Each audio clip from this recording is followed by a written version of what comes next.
do a video. Move this guy over. Here we go.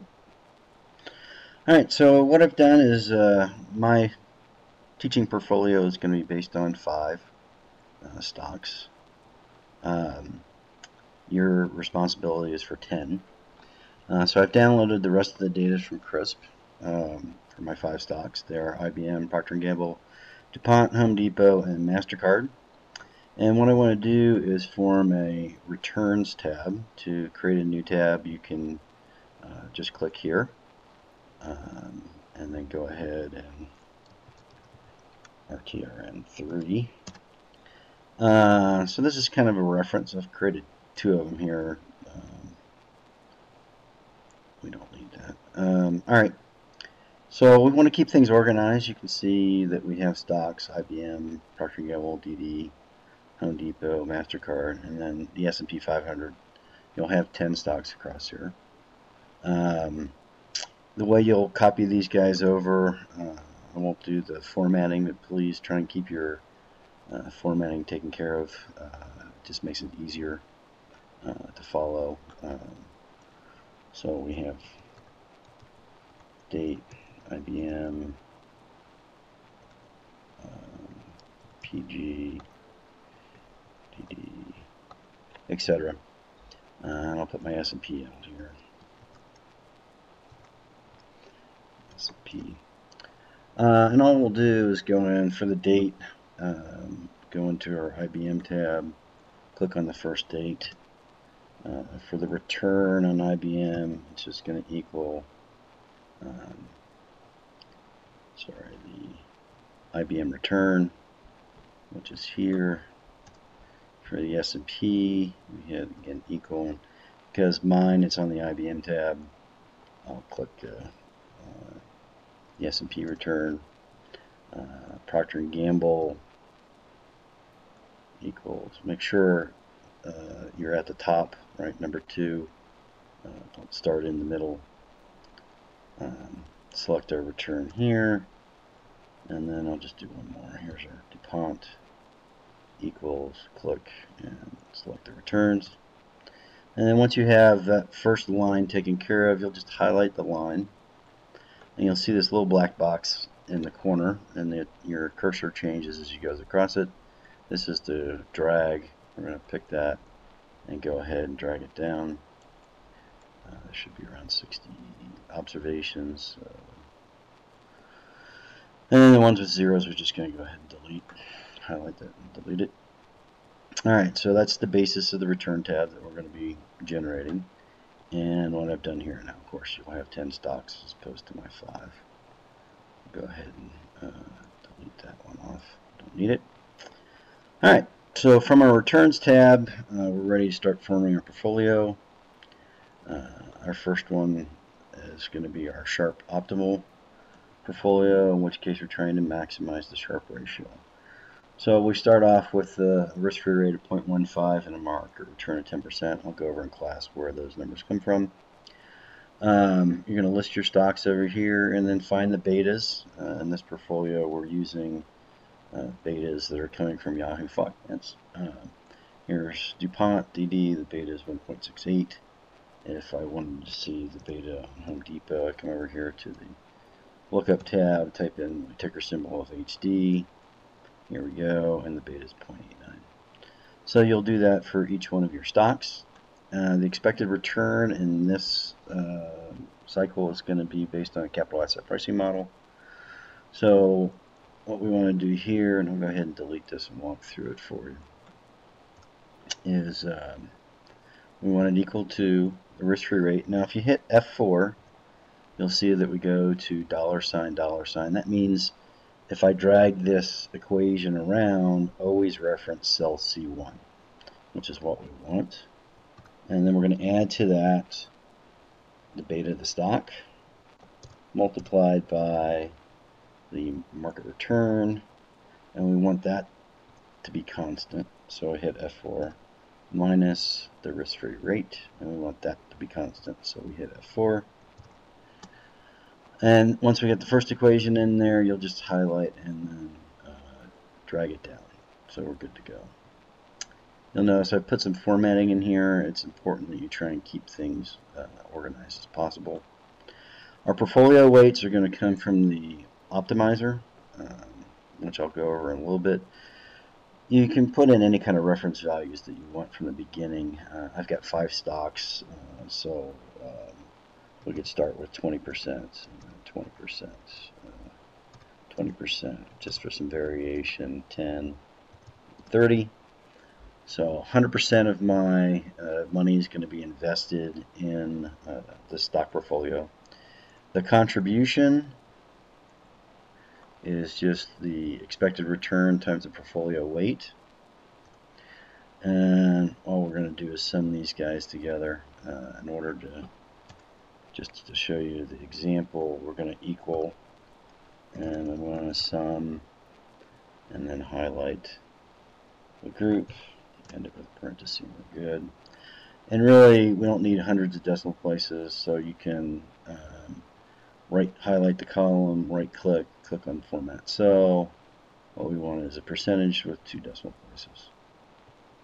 Good to go. The portfolio beta.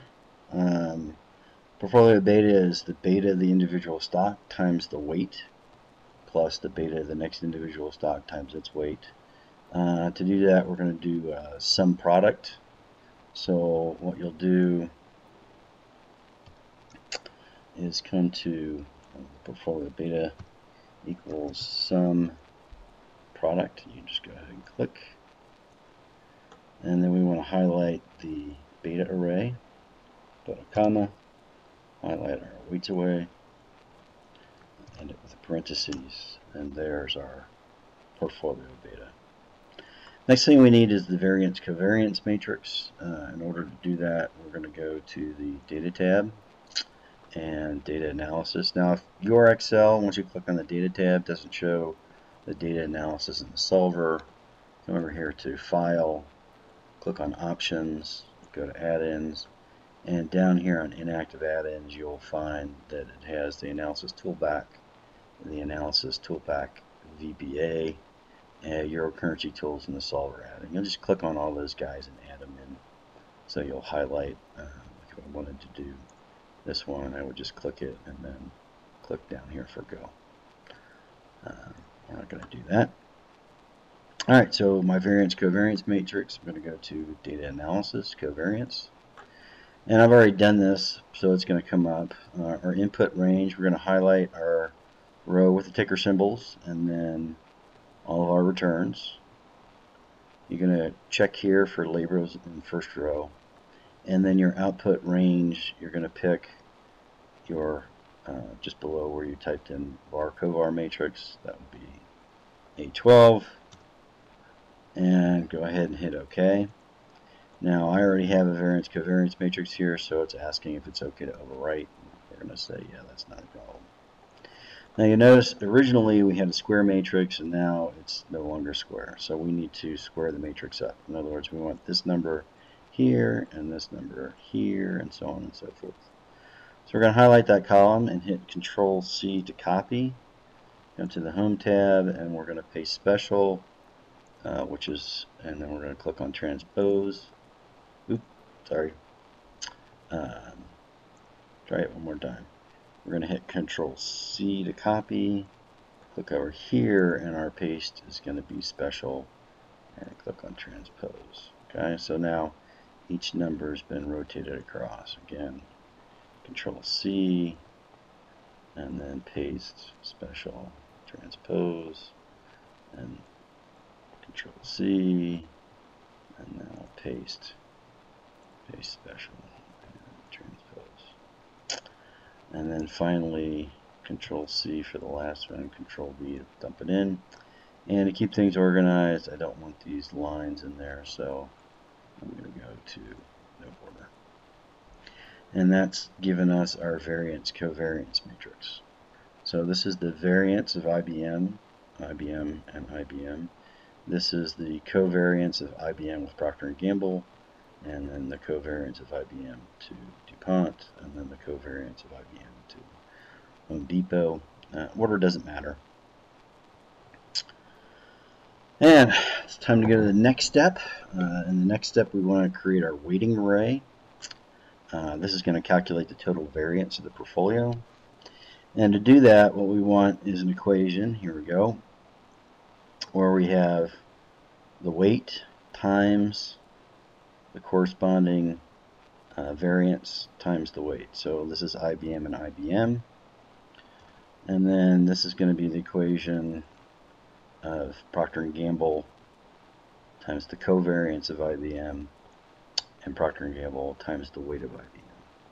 And we'll go over this in class in terms of how this works from an equation standpoint. In order to do this simply, what we want to do is start here. We're going to start with a weight. We're going to multiply it by the variance, same position. We're going to multiply that by the weight again. And then I'm going to come over here to B22 and hit my F4, which is going to lock that in. Go ahead and hit return. And now what I can do is drag it across, because for each one in this row, I always want B22. So now I've got B22 all the way across. Next thing I want to do is be able to drag down. So in that case, I want C21 not to change. In other words, I want the weight of IBM not to change, but I want this B22 to become 23, 24, 25. Okay. So we're just going to edit the equation, come over here to our B22, we hit F4, F4, F4. That's going to let it vary as it goes through, and we want to lock in C21. And we'll do that through each one of our equations. Again, F4, F4, F4, and then 1 F4. Hit the return. You can come up here and do it. F4, F4, F4. And lock it in.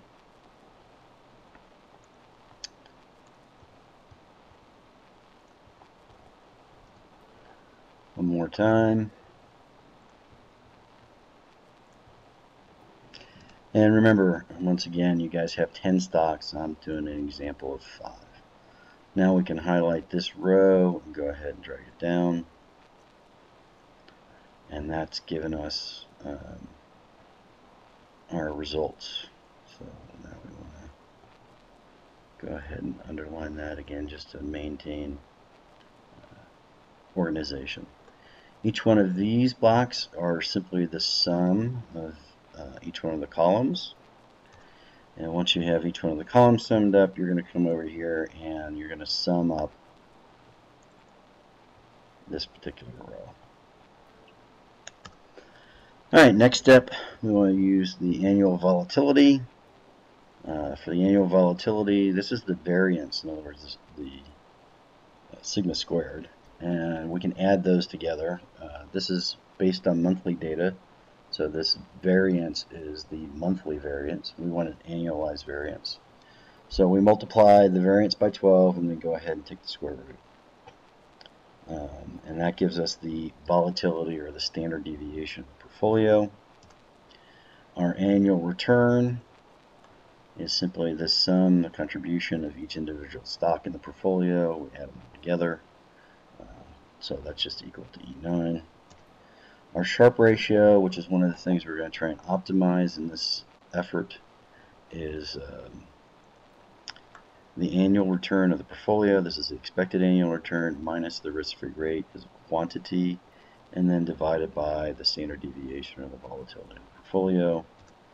And our leverage is being measured, and as we move on and get into more advanced portfolio designs, leverage is going to be allowed.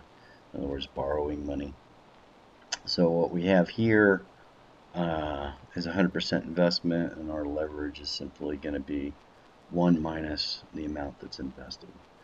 So conceptually, if we had 150% invested in the portfolio, since we only have 100% of our cash, that would be a leverage of minus 50. So we borrowed 50%. Alright, so now we have our sheet set up, and what we want to do next is come back here to data, and we're going to open up the solver. The solver, we want to select an objective function. In this case, it's going to be the Sharp optimal, or the Sharp ratio, and we want to maximize that. And we want to do it by changing the portfolio weights. And you're going to click here to make unconstrained variables non-negative, which means we can't have any -5s, -10. That means you're short selling the stock. And you should be able to pick the GRG nonlinear is the option. That will work fine. We have to add some additional constraints. You'll notice here that most of the return is coming from DuPont at 16.7%. If we don't require some of each stock to be in the portfolio, the optimizer is probably going to put most of it in DD, like maybe 95%, a little bit in Home Depot, and a little bit in MA, with nothing in IBM or Procter & Gamble. While that's a Sharp optimal portfolio, it's not really a well-diversified portfolio. So we're going to add constraints. I'm going to go ahead and delete this one right here, which is not a problem. Then we're going to add a constraint. I'm just going to add, and we select the cell that we're interested in, which in this case is D4, and we want it to be greater than or equal to 5%. Alright, so be careful here. You're going to have 10 stocks in your portfolio. If you constrain every one of them to be at least 10%, 10 stocks times 10% is 100%. Your solution is simply going to be 10% in each stock, okay? Which is not probably going to lead you to an optimal portfolio.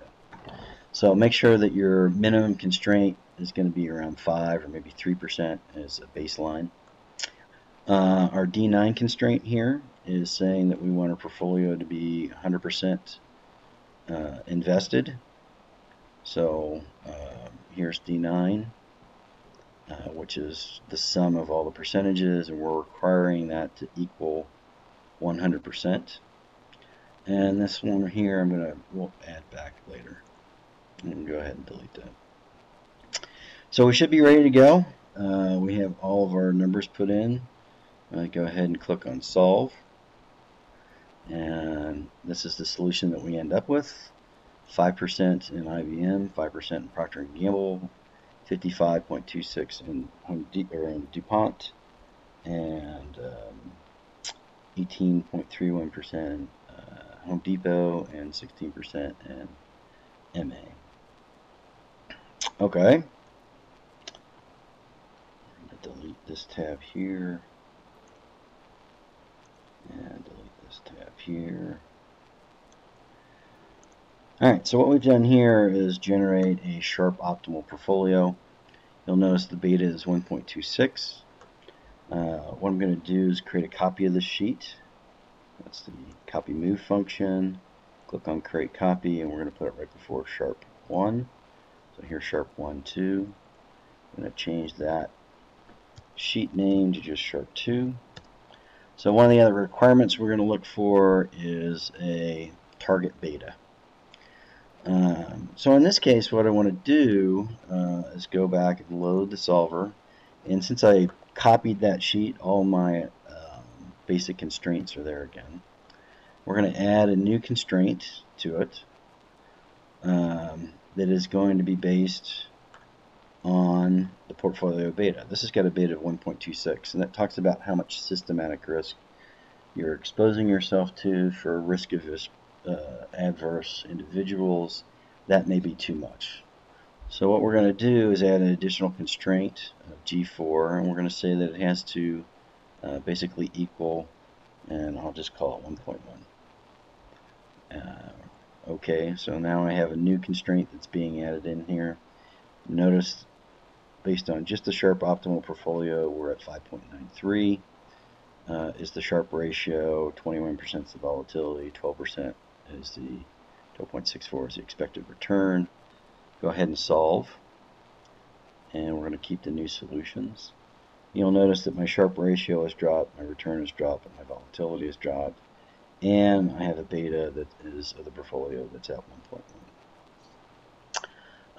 So I'm showing you different ways that you constrain your portfolio to hit explicit target values, either for your own investment or for a client. Okay. And our weights have changed as well. We have more Procter & Gamble added in. We're still constrained at 5% for IBM, and we've, basically rebalanced our portfolio. So that's one of the other examples that you're going to look at. Now you have to select explain why you want that. Of course, you're going to be doing a 10-stock portfolio. We're going to do one more example here. Again, we're going to move copy. We're going to create a copy. So that becomes Shrp2.2. Change the name to Shrp3.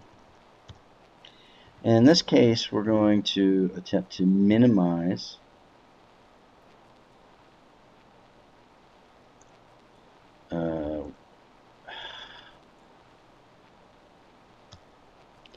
SHRP3.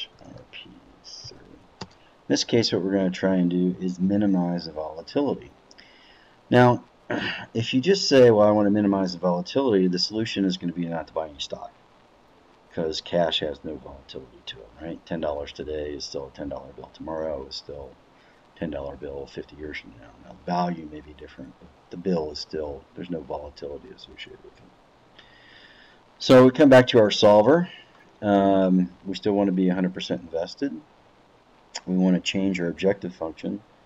In this case, we want the volatility, and we want to minimize it. So we want to change the same weights in order to minimize the volatility. We still want to be 100% invested. We're going to change our data requirement and say that it has to be greater than equal to, and let's just say 0.9. So we want some systematic risk associated with it, and we want another constraint where we're going to pick the return, and we want some kind of minimum return requirement of, let's say, 6%. All right. So here becomes my new set of constraints, still 5% on each one, 100% invested, minimum systematic risk of 0.9, and a minimum expected return of 6%. You might say, well, why would we want a smaller risk portfolio, smaller variance? Well, if I'm looking into the future and say I'm getting close to retirement, I might want to reduce my risk exposure to the market, hence trying to minimize the variance of the portfolio, or at least reduce the variance of the portfolio. I also might want to be, if I'm looking forward in time, like suppose I thought that there was going to be a lot of global economic turmoil in the next 6 months, then rather than have a high beta portfolio, I would want a low beta, low volatility portfolio to try and reduce my risk exposure to the market. So we go ahead and click solve. We'll keep the output. So my beta is 0.9. You've noticed that the weights have completely changed, and my volatility has dropped a fair amount, and my return is at 9%, so it's greater than 6%. And of course we could change that, bring the solver back up, and change, let's just change our beta here to say it's we want at least a 0.6 beta as an example, and go ahead and run the solver again, keep our new number. So here's our beta, 0.615. The beta is not the constraint anymore. My volatility has come down to 13.4%. Remember, in the Sharp Optimal portfolio, the beta, or the volatility, was 21%. So we've done a lot in terms of reducing the risk of the portfolio by this new weighting matrix. And you can see that a lot of weight's been put in P&G, lower return, but also lower volatility. And most of the money is not being invested in DuPont, which is probably going to have a lot more volatility to it. DuPont's a chemical company. If there's a major problem in the environment, the economic environment, they're definitely going to come down a lot faster than Home Depot, MasterCard. IBM may have some problems, but Procter & Gamble, Tide, laundry detergent, things like that, they'll come down, but they're not going to come down as much. All right, so that's the basic process. Good luck. We'll go over this in class as well, along with the theory that we're using to generate these portfolios. Thank you very much. Goodbye. One of the other things you might be interested in, here we've attempted to maximize the Sharpe ratio. We might also want to do something